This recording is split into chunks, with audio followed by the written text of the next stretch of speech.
길거리로 지나다니든지 혹은 라디오나 아니면 텔레비전 뉴스를 보든지요, 우리가 자주 접하는 말이 있는데 그 중에 하나가 비포와 애프터지요. 이전하고 나중이란 말입니다. 성령 전후 혹은 다이어트 전후 아니면 결혼 전후 수없이 많은 비포와 애프터가 있지요. 그런데 그 모든 것에 공통점이 있는데, 그것은 모두가 전에는 형편이 없었는데 지금은 달라졌다라고 하는 점입니다. 성서 일과를 따라 읽은 오늘 말씀도 이것을 우리에게 말하죠. 우리 삶에도 예전과 나중이 있다는 것이죠. 하나님의 은혜를 잊기 전에 우리의 영적 상태는 하나님을 떠나서 진노를 피할 수가 없었다라는 것입니다. 하나님을 떠난 상태를 성경은 죽음이라고 이야기합니다. 이것은 우리의 육신적인 죽음을 말하는 것이 아니라 하나님에게서 끊어진 그 죽음을 말합니다. 나뭇잎이 나무에서 떨어지면 영양을 공급받는 통로가 끊겨서 말라버리듯이 하나님을 떠난 삶도 영원한 죽음이고 멸망이라고 하는 점이지요. 그래서 1절은 우리들의 상태를 일컬어 뭐라고 얘기하냐면 너희는 허물과 죄로 죽었다라고 말하는 것입니다. 이 말은요, 우리가 하나님에 이끌려 살던 사람이 아니라 육체의 욕심에 따라서 그저 내가 좋은 대로 살았고 사람들이 나를 어떻게 생각하느냐에 모든 관심을 두며 살았지, 하나님이 정녕 나를 어떻게 생각하시는지를 관심 두지 않고 살았던 것을 말하죠. 그래서 우리가 죽기 일보 직전까지 숨을 헐떡거리며 갔던 그 상태가 아니라 우리는 이미 죽었던 것이라고 말하는 겁니다. 그런데 이런 우리 존재를 불쌍히 여기고 하나님께서 간섭해 주신 것이죠. 그래서 하나님이 우리 삶에 개입해 주지 않았다고 한다면 우리는 이미 죽은 사람이라는 것이죠. 하지만 우리를 긍휼히 여기신 하나님께서 그리스도와 함께 다시 우리를 살리셨다라는 것입니다. 그래서 5절 말씀은 허물로 죽은 우리를 그리스도와 함께 살리셨고 너희는 은혜로 구원을 받은 것이라 이렇게 말하고 있습니다. 여러분, 이것이 저와 여러분 모두에게 은혜인 줄 믿으시기 바랍니다. 제가 지난주에 집 근처의 요양원을 방문했는데요, 거기는 몸이 불편해서 누군가가 도와주지 않으면 안 되는 분들이 대부분이더라고요. 그분들에게 있어서 자기 발로 걸어 다니고 자기의 코로 숨을 쉬고 자기의 입으로 먹는 것보다 소중한 것은 없더라고요. 그런데 문제는 우리들이 정말 원하지 않는다고 할지라도 우리들도 그런 상태에 도달할 수 있다라는 것이죠. 그러니 지금이 중요한 것이죠. 건강이 있을 때 가족에게 더 잘해야 하듯이요, 우리가 건강할 때 지금보다 더 약해지지 않을 때 더 잘 믿어야 하지 않겠습니까? 우리가 숨 쉬는 게 복이요, 사는 게 우리 삶의 노래요, 그것이 기쁨이 되어야 하지 않겠습니까? 이 대목에서 우리는 우리의 영적인 주소가 어디인지를 한번 물어봐야 합니다. 여러분이 여러분 자신을 살펴볼 때 지금 예수 믿는 상태가 어떠합니까? 우리가 찬송을 불러도 기도를 드려도 예배를 드려도 아무런 느낌이 없다고 한다면 우리가 세상 사람과 다를 바가 뭐가 있겠습니까? 사람들 앞에서는요, 정말 예배 잘 드리는 것 같고 같고 봉사 잘하는 것 같고 믿음 좋은 것 같지만 그러나 예배를 드려도 정작 메말라 있는 내 영혼을 보면서 왜 그냥 방치하고 있는 걸까요? 전에 제가 이런 삶을 산 적이 있었습니다. 예배란 예배는 다 드렸었고요. 그렇지만 감동이 없었죠. 아무런 감동 없이 주일 예배에 참석했고 아무런 느낌 없이 형식적으로 예배에 드렸죠. 그러나 아무리 예배를 많이 드려도 제 영혼의 상태는 점점 말라져 갔다는 것이죠. 그래서 정말 도끼로 밑둥을 쳐서 없애야 하는 쓸모없는 나무와 같은 그런 존재가 된 것이죠. 그런 제 영혼의 상태를 보는 순간 저는 하나님께 엎드려 울면서 회개하지 않고는 견딜 수가 없었습니다. 오늘 여러분은 어떻습니까? 우리에게 은혜로 주신 새로운 삶을 선물로 받은 것이 우리가 아닙니까? 그렇다면 우리의 삶은요, 이전의 삶과는 달라야 하지 않겠습니까? 은혜 받기 이전처럼 내 욕심에 이끌려서 내 기분에 따라 신앙생활하는 것이 아니라 나에게 주신 건강으로, 나에게 주신 시간과 물질로, 나에게 주신 생명으로 하나님께 온전히 나아가야 하지 않겠습니까?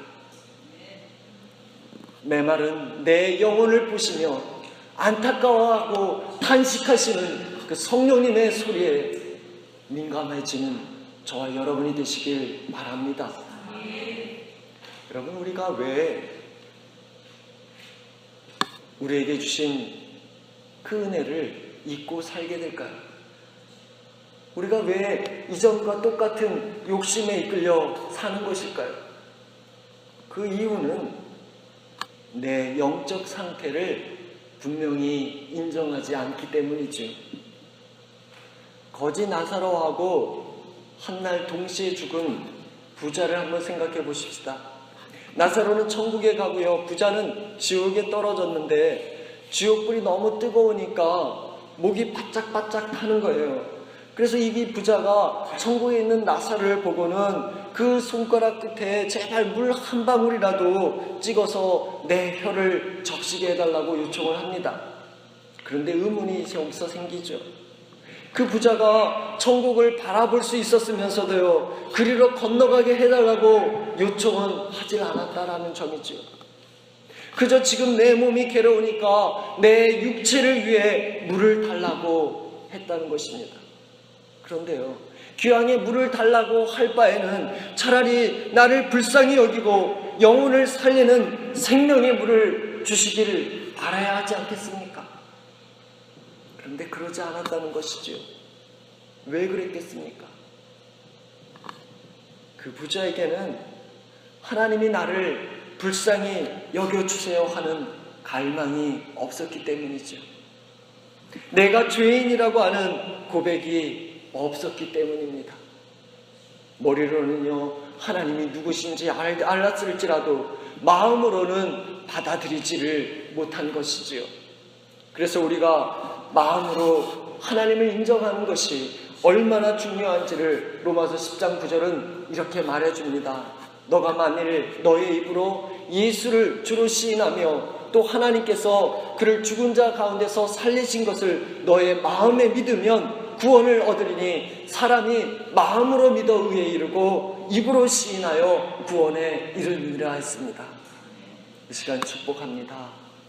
하나님 앞에 내가 죄인이라고 나를 불쌍히 여겨주십시오 하는 고백이 저와 여러분의 고백이 되길 바랍니다. 우리가 이전에 죄된 삶에서 벗어나서 하나님께서 주시는 그 은혜를 누리며 살지 못하는 이유는 우리 삶에 헌신이 없기 때문입니다. 헌신이라고 하는 것이 무엇인지 모압 여인이었던 룻이 잘 보여주죠. 룻은요, 유대인 남편과 결혼을 했지만 알콩달콩한 신혼생활을 오래 가지 못합니다. 남편이 그만 죽어버렸기 때문이죠. 그래서 홀로 된 시어머니 나오미는 그 젊은 며느리를 불쌍히 여기고 너희 친정집으로 돌아가라고 그렇게 말을 합니다. 하지만 룻은 그 연약한 시어머니께 한 끼 밥이라도 해드리고 싶어서, 또 먹을 게 없으면 함께 굶으며 고통을 나누고자 시어머님이 살던 이스라엘로 따라가지 않습니까? 룻은요, 원래가 이방 여인이었잖아요. 그래서 유대인에게는 속할래야 속할 수 없는 존재였습니다. 하지만 연약한 시어머니와 함께 하나님의 땅으로 들어가면서 그녀의 삶이 달라지기 시작하죠. 보아스를 통해 하나님의 은혜를 잊게 됩니다. 다윗 왕의 고조 할머니가 되어서 예수님의 족보에 빠지지 않고 나오지 않습니까? 그 여인이 왜 이렇게 된 것일까요? 그것은요, 시어머니 말씀에 순종해서 자신을 헌신했기 때문이잖아요. 자신을 기꺼이 들은 룻의 미래가 달라진 것처럼 우리도 하나님께 믿음으로 순종의 제사를 드리고 믿음으로 우리의 시간을 드리고 물질을 드리고 재능을 들여 섬기면 우리의 삶도 달라지는 것입니다. 다시 말해서요, 우리가 헌신으로 섬기는 이 예배 시간을 통해서 하나님을 잠깐만이라도 만날 수가 있다면 우리의 운명은 바뀔 수가 있는 것입니다. 왜일까요? 이유가 무엇 때문이겠습니까? 그것은요, 십자가에서 우리 대신 피 흘려 죽으신 예수 그리스도로 말미암아 하나님께로 가는 구원의 길이 열렸기 때문입니다. 이러니 우리가 하나님의 교회를 세우고요, 하나님께서 역사하시는 가정을 만들고요, 하나님의 꿈을 이루려면 하나님께 기꺼이 내 삶을 드리려는 헌신이 필요한 것입니다. 그런데 우리에게 문제는 예수 그리스도의 그 십자가 죽음으로 열려진 그 구원의 길을 우리가 도로 막는다라는 것이죠. 하나님이 찢어놓으신 성소의 휘장을 다시 꿰맨다는 것입니다. 여러분 생각해 보세요. 하나님은 예수 그리스도를 믿지 않고 증오하며 다메섹으로 예수 믿는 사람들을 잡으려고 가던 그 사울의 앞길을 막으시고 영광 중에 만나 주시지 않았습니까? 그렇다고 한다면요, 하나님의 은혜를 사모해서 정말 주님의 옷자락으로 덮어주시길 간절히 바라고요, 그 옷깃을 만지고자 하나님의 은혜 없이는 살 수 없노라 갈망하며 배고파하는 우리의 기도를, 우리의 예배를 하나님이 모른 채 하시겠습니까?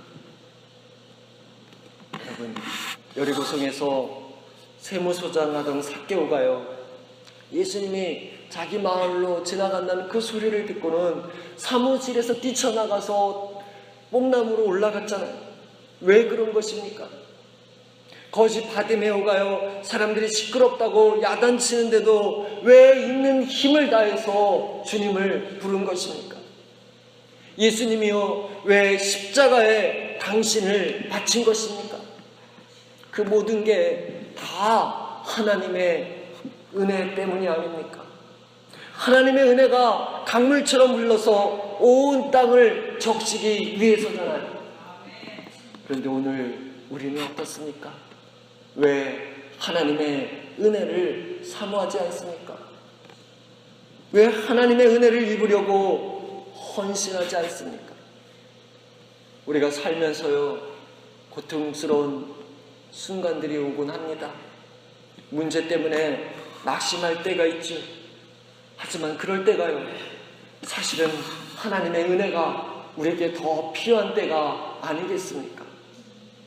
그러니 그럴수록 더 열심을 내어서 하나님의 은혜를 사모하고 하나님의 은혜를 사모하여 뽕나무에 올라가고 기도의 자리에 나를 드려야 하지 않겠습니까? 이 시간 축복합니다. 은혜를 입고자 기꺼이 헌신해서 하나님을 만나는 저와 여러분이 되어야 하겠습니다. 이럴 때 우리는 비로소 하나님의 은혜 안에 머물고 하나님의 은혜 안에 살게 되는 것입니다. 이것을 6절은 이렇게 말하죠. 함께 일으키사 그리스도 예수 안에서 함께 하늘에 앉히시니 그랬어요. 이게 무슨 말인지 저는 그 프로 테니스 선수인 노박 조코비치를 통해서 생각해 보려고 합니다. 며칠 전 제가 페이스북에 봤더니 노박 선수의 그 모습이 담긴 동영상이 나오더라고요. 테니스 경기를 하다가 비가 간혹 올 때가 있습니다. 그래서 진행 측에서는 그 선수 보호 차원에서 우산을 든 소년을 그렇게 늘 옆에다가 붙입니다. 그래서 노박 선수가 그 의자에 와서 앉으면 그 우산 든 소년이 뒤에 와서 이렇게 우산을 이렇게 씌워주는 겁니다. 그런데 그 노박 선수가 그 소년을 부르더니 자기 옆에 앉으라고 하는 거예요. 그러니까 이 소년이 선수가 오라고 하니까 가서 앉습니다. 그랬더니 노박 선수가 그 우산을 잡아주고 함께 우산 아래서 비를 피하는 것이지요. 그러면서 자기가 마시려고 가져간 그 음료수를 그에게 주고 또 자기도 함께 마십니다. 여러분 생각해 보세요. 원래 그 소년이 거기 있는 이유는 노박 선수가 가져온 음료수를 마시는 데 있지 않습니다. 비가 오면요 함께 우산을 쓰는 게 목적이 아니었습니다. 원래 그 소년이 거기 있었던 이유는 자신은 비에 젖더라도 선수가 비를 맞지 않도록 우산을 씌워주는 것이죠. 음료수를 먹고 싶어도 꾹 참아야 하고요. 앉고 싶어도 꿋꿋하게 서 있어야 했습니다. 하지만 노박 선수는 그 소년을 자기 옆에 앉게 했고 함께 우산을 쓰고 함께 음료수를 마시게 했습니다. 그 소년이 유명한 선수 옆에서 그렇게 하는 것이 여러분 당연한 일입니까? 아니잖아요. 그것은요 선물이잖아요. 그것처럼요 우리에게 허락하신 하나님의 구원도 하나님께서 우리에게 주신 선물이지 당연한 것이 아니라는 말입니다. 이처럼 우리에게 허락하신 그 하나님의 은혜, 하나님의 구원 때문에 우리도 하나님 옆에 앉게 됐고요. 하나님께서 친히 우리를 위해서 우산을 들어주시고요. 마실 것을 주시고 먹을 것을 주시는 것입니다. 그러니 이걸 내가 잘나서 이랬다고 내 능력 때문이라고 우리는 자랑할 수가 없는 것이죠. 그렇습니다. 원래 우리는요 죄 때문에 하나님의 영광을 잃어버려서 하나님께로 갈래야 갈 수 없었던 존재였습니다. 관계가 끊어져서 하나님께 가까이 다가갈 수 없었고요. 함께 자리에 앉을 수조차 없었습니다. 하지만 이런 우리를 불쌍히 여기신 하나님께서 우리 대신 아들을 계속 제물로 십자가에서 피 흘려 죽게 해서요. 갈 수 없던 하늘 아래 문을 활짝 열어 놓으셨습니다.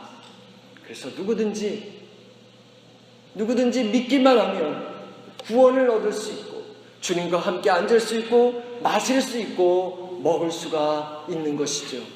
이것을 요한계시록 3장 20절은 이렇게 말합니다. 볼지어다 내가 문 밖에 서서 두드리노니 누구든지 내 음성을 듣고 문을 열면 내가 그에게로 들어가서 그로 더불어 먹고 그는 나로 더불어 먹으리라 했습니다. 이뿐만이 아닙니다. 이 은혜의 선물은요 지금도 유효하다는 것이죠. 지금도 이런 일이 일어난다는 것이에요.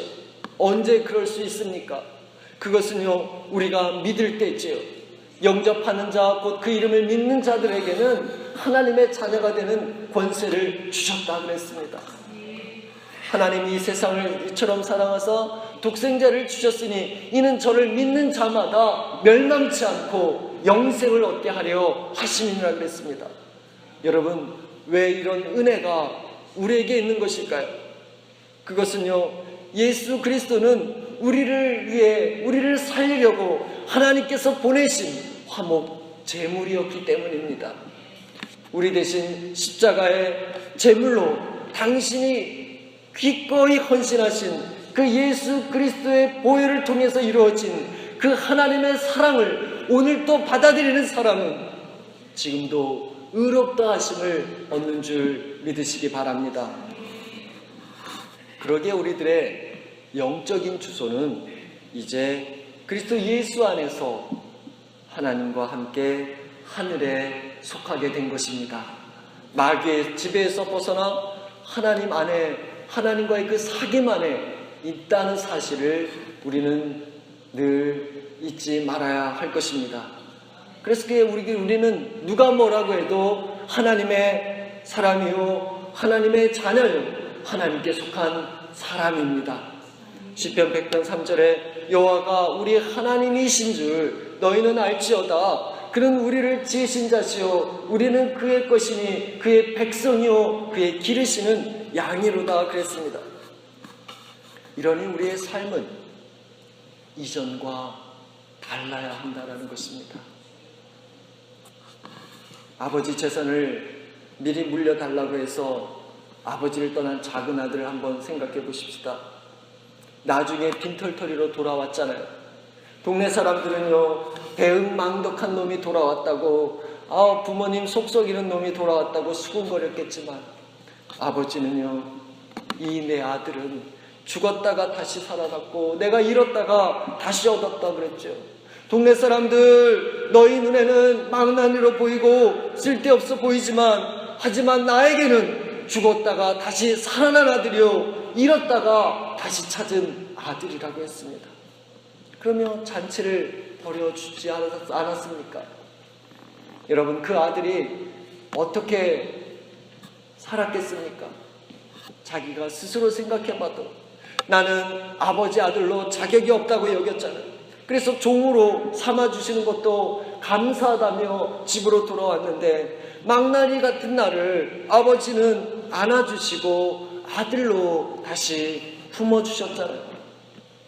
자신이 사는 것이, 아들로서 산다라고 하는 것이 아버지 은혜 때문이라는 그 사실에 감사하며 아버지를 기쁘시게 해드리겠다 다짐하며 살아가지 않았겠습니까? 여러분, 오늘 우리는 어떻습니까?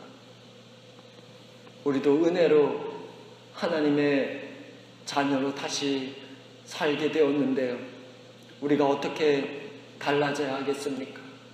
구속해 주신 그 사랑을 감격하고 그 사랑에 보답하고자 어떤 삶을 살아가야만 하겠습니까?